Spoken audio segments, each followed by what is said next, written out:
ఓం శ్రీమాత్రే నమః. శ్రీ శివాయ గురవే నమః. యఃకర్త జగతాం భర్త సంహర్త మహసాం నిధి ప్రణమామి తమాదిత్యం బహిరంతస్తమోపహం. వీక్షకులకు నమస్కారం. నేను మీ దేవులపల్లి రామకృష్ణ శాస్త్రి, ఆర్కే మాతృశ్రీ తెలుగు జ్యోతిషపరమైన యూట్యూబ్ ఛానల్. ఇప్పుడు మే నెల 12వ తేదీ నుండి మే నెల 18వ తేదీ వరకు గల గ్రహ స్థితిగతులని ఒకసారి పరిశీలన చేద్దాం. మేషరాశిలో రవి, బుధ, శుక్రగ్రహాలు, వృషభ రాశిలో గురుగ్రహం, అలాగే మిథున రాశిలో చంద్రగ్రహం, కన్యా రాశిలో కేతుగ్రహం, కుంభరాశిలో శనిగ్రహం, మీనరాశిలో కుజగ్రహం, రాహుగ్రహం సంచరిస్తున్నాయి. ఇటువంటి గ్రహ సంచారాన్ని అనుసరించి ఈ వారం రాశులకు వార ఫలాలు తెలుసుకుందాం. ఓం శ్రీమాత్రే నమః. ఈ మేషరాశి వారికి మిశ్రమ ఫలితాలు కనిపిస్తున్నాయి. మిశ్రమ ఫలితాలు అంటే అన్ని రకాలుగా గ్రహస్థితి కొంత అనుకూల ప్రతికూలత ఉండటం వలన,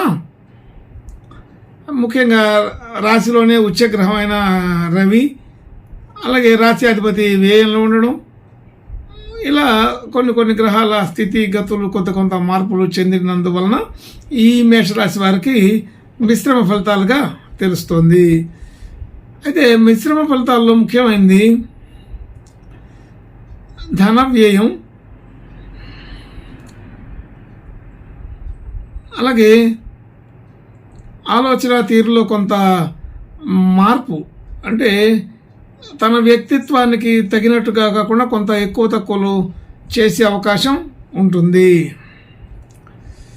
అలాగే ఈ సమయంలో స్థానచలనం కూడా ఉండే అవకాశం ఉంది. అంటే ఏదో ఒక ఊరు ప్రయాణం చేయడం, ఆ ప్రయాణాల్లో కొంత చికాకులు, ఇబ్బందులు పడడం, కొంత ఖర్చు అధికంగా చేయడం, ఇలాంటి పరిస్థితులు ఉంటాయి. కొంత ఆలోచన తీరు కూడా పటిష్టంగా ఒకే విధంగా ఉండదు. ముందు ఒక రకంగా అనుకొని తర్వాత ఒక రకంగా మార్పు చెందే అవకాశం కూడా ఉంటుంది. కాబట్టి ఈ మేషరాశి వారు ఈ వారం ఏదైనా నిర్ణయం తీసుకోవడానికి ఆ సమయానుకూలంగా తీసుకున్నయే కరెక్ట్ అవుతాయి. ముందర నుంచి ఆలోచన చేసినవన్నీ కూడా ఆగిపోతూ ఉంటాయి. అలాగే ధన యోగాదులు, ధనస్థానంలో గురువు ఉన్నాడు, అది ఎక్కడ ఇబ్బంది లేదు. మరి ధన యోగాలన్నీ కూడా అనుకూలంగా ఉన్నాయి, దానికైతే ఎటువంటి ఇబ్బంది ఉండదు. అయితే ధనకారకుడు గురువు ధనస్థానంలో ఉండడం, అలాగే ధనాధిపతి రాశిలో ఉండడం, ఈ రెండు విషయాలు కూడా ఇక్కడ కనిపిస్తున్నాయి.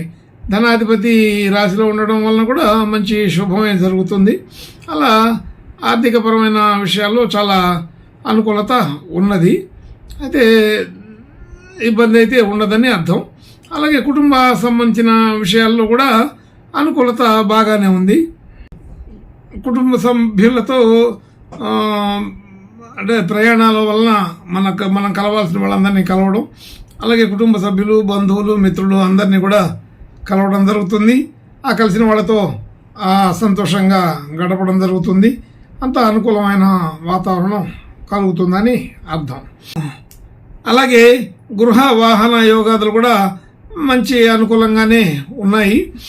అయితే వాహన యోగం ఉంటుంది, గృహ యోగం ఉంటుంది. ఆ ప్రయత్నం చేసే వాళ్ళకి బాగా అనుకూలంగా కూడా ఉంటుంది.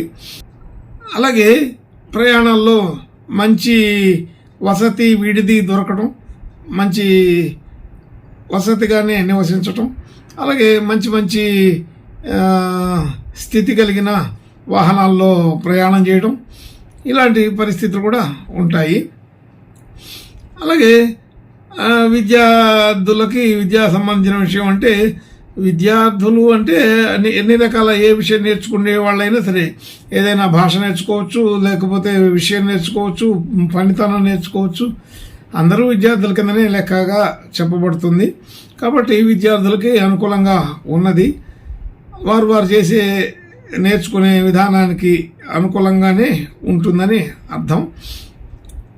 అలాగే రుణ సంబంధించిన విషయాలకి కూడా మనం ప్రయత్నిస్తే 1-2 రోజులు ఆలస్యమైనప్పటికీ అనుకున్న పని అనుకున్నట్టుగా జరుగుతుంది. రుణ సహాయాలు అందుతాయి, మన ప్రయత్నాలకి ఉపయోగపడతాయి. అలాగే మనకి ఉండే రుణ భారం పాతది ఏదైనా ఉంటే ఆ రుణ భారం కూడా కొంత తగ్గే అవకాశం ఉంటుంది. కొత్తగా రుణాలు తీసుకోవాలన్నా ఉపయోగపడుతుంది.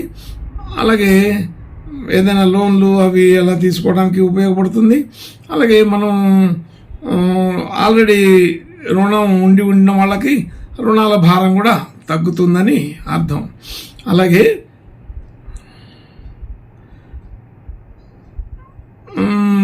భార్యాభర్తల మధ్య అనుకూలత బాగుంటుంది. అలాగే ఇరు కుటుంబాల వాళ్ళు, భార్యాభర్తల కుటుంబాల్లో 2 కుటుంబాల వాళ్ళతో సఖ్యత అనుకూలత ఉంటాయి. మంచి వేడుకలు చేసుకోవటానికి అవకాశం ఉంటుంది. ఆనందాన్ని పంచుకునే విషయాలు కూడా కుదురుతాయి. అలాగే మనం ఏదైనా పెట్టుబడులు పెట్టాలన్నా, డిపాజిట్లు చేయాలన్నా ఇలాంటి విషయాలకు ఇది అంత అనుకూలమైతే కాదు.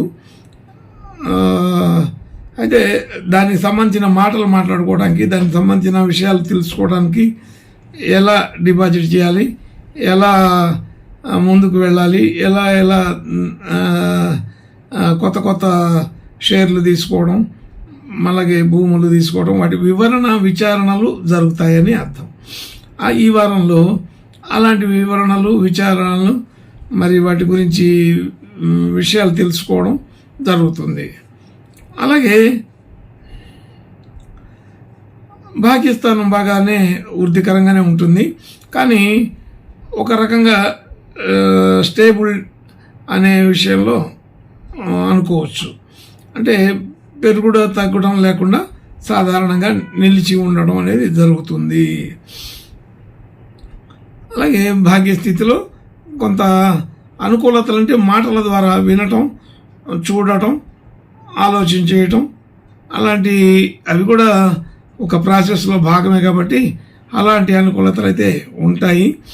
కొత్తగా ఏమీ ఈ వారం తీసుకోలేరు. అలాగే ఆలోచన చేయటం మాత్రం జరుగుతుంటుంది. అప్పటికప్పుడు కొత్త ఆలోచనలు వస్తుంటాయి. అది అంతకుముందు లేకపోయినా, ఆ స్థలాలు తీసుకునే ఉద్దేశం లేకపోయినా స్థలం తీసుకోవాలనిపిస్తుంది. అలాగే భూములు కొనుక్కోవాలనే ఉద్దేశం లేకపోయినా వ్యవసాయ భూములు కొనుక్కునే అవకాశం ఉంటుంది. కొనాలనే ఆలోచన అయితే వృద్ధి చెందుతుంది. ఇలా మార్పులు అంటే పెట్టుబడి పెట్టాలని, ఏదైనా వస్తువు తీసుకోవాలనే ఉద్దేశంతో మంచి మార్పులు అయితే ఆలోచనలు జరుగుతాయి. అలాగే ఉద్యోగ స్థానం, ఉద్యోగ వ్యవహారాలు కొంత అనుకూలంగానే ఉంటాయి. పెద్దగా ఇబ్బందికరమైన విషయాలు అయితే ఏమీ ఉండవు. కొంత మాట పట్టింపులు వచ్చే అవకాశం ఉంటుంది తప్ప పెద్దగా మరీ ఎంత ఇబ్బంది పడే పరిస్థితులు ఉండవు. ఏదో చిన్న సమస్యలు మాటల ద్వారా, అంటే మనం చేయలేని పనిని చేయమనడం, అట్లాగే మనమే వేరే వాళ్ళకి పని అప్పచెప్పడం, ఇలాంటి విషయాల్లో కొద్దిగా మాటని సరిగా చెప్పలేకపోవడము, వినలేకపోవడము జరుగుతుంటుంది. ఇలాంటి మాట పట్టింపులు 1-2 వచ్చినా పెద్దగా ఇబ్బంది అయితే ఉండదు. కానీ ఉద్యోగ స్థితిలో మాత్రం ఏదో ఒక రకమైన విషయంలో చిన్న అభిప్రాయ భేదాలు వచ్చే అవకాశం ఉంటుంది. అలాగే మనం చేసిన పనులకి గుర్తింపు రావడం అది సాధారణంగా ఉంటుంది. మనం వెళ్ళిన చోట తీర్థయాత్రలు, దైవ దర్శనాలు చేసుకోవడం జరుగుతుంది.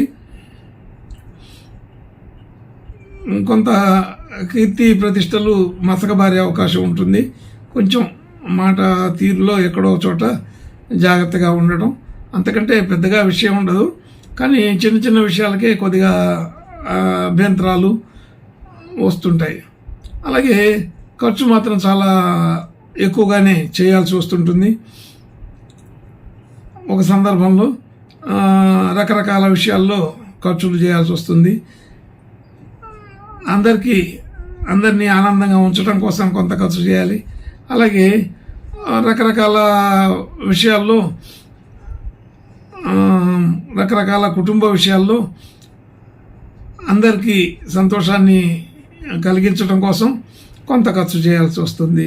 ఎలాగైనా ఈ వారం ప్రయాణాల వరకు, అలాగే కుటుంబ సభ్యులకి, బంధుమిత్రులకి అలాంటి చోట ఖర్చులు అయితే ఎక్కువగానే ఉంటాయి. అయితే ఎక్కడో చోట చిన్న చిన్న మనస్పర్ధలు, మాట పట్టింపులు అయితే వస్తాయి. ఆర్థిక విధానంలో సాధారణంగా ఉంటుంది, పెద్దగా కష్టమే ఉండదు, అనుకూలత ఉంటుంది. అభిప్రాయాలు మాత్రం అనుకున్నది అనుకున్నట్టుగా చేయలేకపోవడం, అనుకున్నది అనుకున్నట్టుగా కొంత మార్పు చేసుకోకుండా ఉండలేకపోవడం జరుగుతుంటుంది. అంటే ఇది అంతా కూడా ఈ వారంలో జరిగే విషయం. ఇంకా మంచి శుభలక్షణాలు కలగడం కోసం ఈ వారం ఈ మేషరాశి వారు సుబ్రహ్మణ్య స్వామి ప్రార్థనా నమస్కారాలు చేసుకుంటే బాగుంటుందని తెలుస్తుంది. శుభం భూయాత్. ఓం శ్రీమాత్రే నమః.